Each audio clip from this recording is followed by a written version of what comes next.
Hi, I'm Kate and today I'm going to be reviewing the NYX Ultimate Shadow Palette. So I'll open it up for you. This is what it looks like.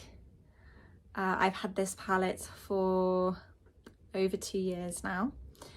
You can see which ones are my favourite. Although I do really like all of them. I have used all of them a few times each at least.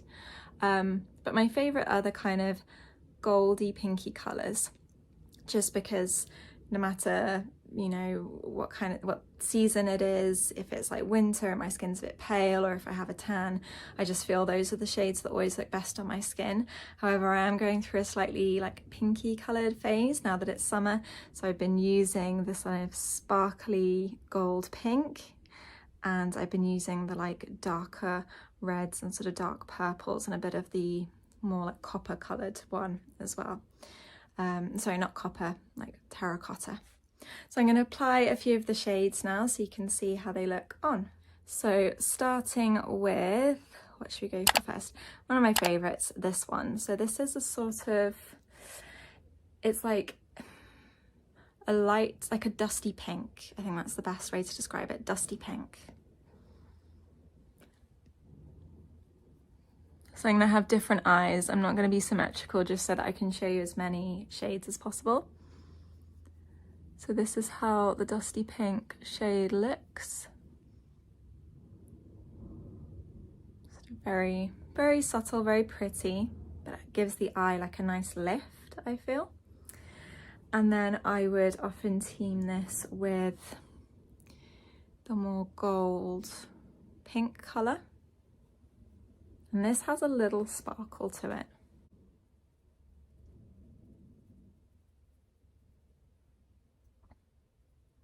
I'm just going to go closer to natural light so you can get a better idea. Okay, so that's better light.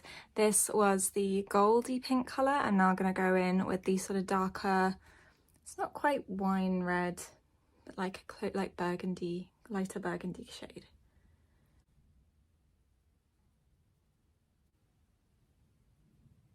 Sort of blend it in. And then typically I finish off with either the light cream colour or the one next to it, which is a sort of slightly darker, more sparkly, I don't know, still cream I guess, but just has a slightly more yellowy tone to it. And like I said, it has a little bit of sparkle, so it works really well as like a little highlighter.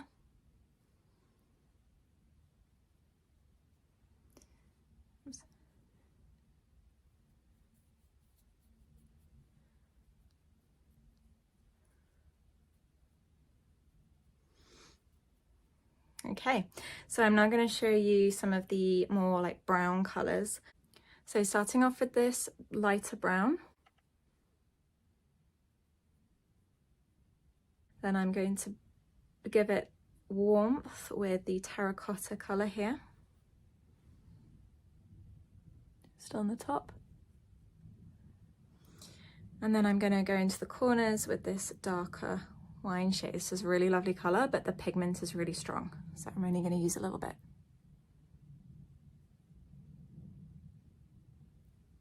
Yeah, it's really strong, and I've got a lot of fallout. That's probably the one negative about this palette, is the pigment is so great that you do need to sort of clean up with fallout.